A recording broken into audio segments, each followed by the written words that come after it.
मुंबई के कांदिवली पूर्व से आज की बड़ी खबर। श्री संत ज्ञानेश्वर महाराज संजीवन समाधि सोहा के लिए तैयारियां तेजी से जारी हैं। 15 नवंबर को शुरू होने वाले इस विशेष धार्मिक कार्यक्रम को लेकर लोखंडवाला परिसर में श्रद्धा और भक्ति का माहौल चरम पर है।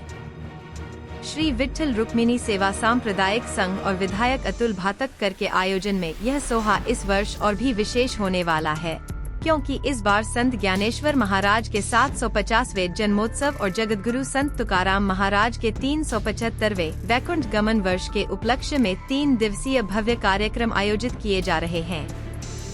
15 नवंबर को कार्यक्रम का मुख्य आकर्षण होगा भव्य भजन स्पर्धा, जिसमें स्थानीय भजन मंडलियां रंगी भजनांचा अंगनी अपनी प्रस्तुति देंगी। इसके साथ ही संत दर्शन सोहा भी आयोजित किया जाएगा, जहां खूबसूरत रंगोलियों के जरिए संत परंपरा की मनमोहक झलकियां प्रदर्शित की जाएंगी। आयोजन स्थल को रोशनी, सजावट और आध्यात्मिक थीम के साथ भव्य रूप दिया जा रहा है। श्रद्धालुओं का उत्साह देखने लायक है। विधायक अतुल भातखकर ने कहा कि ऐसे धार्मिक व सांस्कृतिक आयोजन समाज को एकजुट करने का कार्य करते हैं। संत परंपरा हमारी आध्यात्मिक संपत्ति है और इसे आने वाली पीढ़ियों तक पहुंचाना हम सभी का कर्तव्य है। 15, 16 और 17 नवंबर को आयोजित होने वाले इस कार्यक्रम में बड़ी संख्या में भक्तों और सांस्कृतिक प्रेमियों के उपस्थित रहने की संभावना है। कुल मिलाकर कांदिवली पूर्व में 15 नवंबर से शुरू होने वाला यह संत महोत्सव भक्ति, संस्कृति और परंपरा का अनोखा संगम प्रस्तुत करेगा। कल से यानी 15, 16, 17 नवंबर 3 दिन कांदिवली पूर्व विधानसभा में श्री विट्ठल रुक्मिणी सेवा सांप्रदायिक संघ कांदिवली पूर्व और मैं विधायक अतुल भातखकर के माध्यम से भक्ति संगम का कार्यक्रम आयोजित किया है।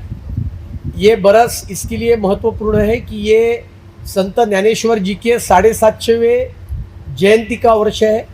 उसी साथ जगतगुरु संत तुकाराम जी के 375वें वैकुंठ गमन के 16 का भी ये वर्ष है। और ये दोनों बातें ध्यान में रखते हुए हमने यहाँ 3 दिन का भक्ति संगम का कार्यक्रम आयोजित किया है। 15 तारीख को यानी कल सुबह 7 बजे लोखंडवाला के ही संत ज्ञानेश्वर चौक से हम दिंडी निकालेंगे। वो दिंडी म्हाड़ा में के रोड से जाकर यहाँ सावित्रीबाई फुले मैदान के ऊपर ये दिंडी आएगी। उसके बाद इस कार्यक्रम का अधिकृत रूप से उद्घाटन किया जाएगा और कल, परसों और नरसों 3 दिन कांदिवली पूर्व विधानसभा के और अगल बगल के विभाग के सभी भजनी मंडल जिन्होंने हमारे पास इच्छा प्रकट की है, उनकी स्पर्धा का कार्यक्रम, यहाँ भजन स्पर्धा का कार्यक्रम हमने रखा है। तो पूरा माहौल ये भक्तिमय और पांडुरंग की भक्ति के इससे गूंज उठेगा। साथ में महाराष्ट्र की, देश की संत परंपरा का देखावा निर्माण करने के हेतु इसी सभागृह के अंदर हमने एक रंगोली प्रदर्शन भी किया है। उसका भी उद्घाटन कल सुबह इसी सभागृह के अंदर होगा। और 17 तारीख को यानी आखिरी दिन को शाम को 4 बजे कीर्तन का भी प्रावधान हमने किया है। और साथ में 17 तारीख को शाम को 6 बजे मुग्धा वैशंपायन और प्रथमेश लगाटे, ये जो 2 मराठी के बहुत ही नामवंत इस प्रकार के गायक है, उन दोनों का भक्ति संगम का, भक्ति गीतों का कार्यक्रम भी इसी सभागृह में आयोजित किया है। और उसके साथ ये भक्ति संगम का एक अनोखा 3 दिन का कार्यक्रम समाप्त हो। क्या सनातन को नहीं मानने वाले लोगों के लिए क्या मैसेज है, और यह जो सनातनी कार्यक्रम किया जा रहा है वो किस माध्यम से लोगों को पहुंचाया जाता है? तो सनातन को नहीं मानने वाले उनको तो बहुत बड़ी चपराक आज बिहार में मिली है, महाराष्ट्र के विधानसभा में भी मिली है। मुझे लगता है कि इतने अच्छे प्रसंग के ऊपर ऐसे असनाती लोगों का जिक्र करना भी गलत है।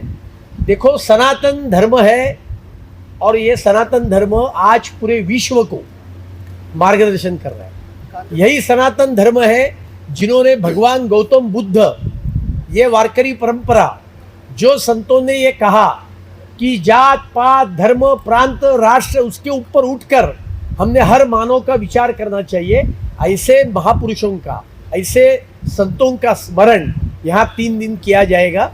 और इसके लिए संत ज्ञानेश्वर जी ने अपने पसायदान में ये नहीं कहा है कि महाराष्ट्र के लोगों का सिर्फ भला हो जाए, उन्होंने कहा है विश्वची माझे घर वसुधैव कुटुंबकम।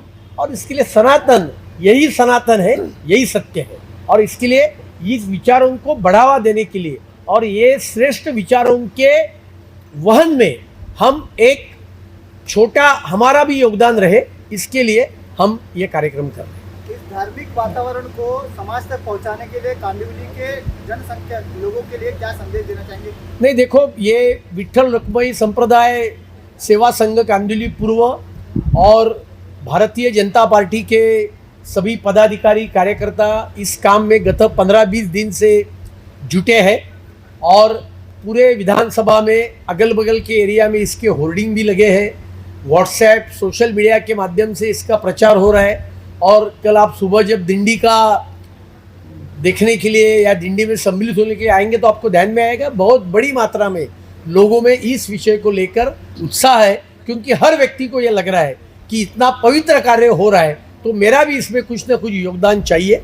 और उससे मुझे लगता है कि पूरा विधानसभा एक भक्ति के भाव से आने वाले 3 दिन में गूंज उठेगा और लोगों के मन में जो करुणा है, लोगों के मन में समाज के प्रति जो संवेदना है, उसका भाव जागृत होकर रहेगा।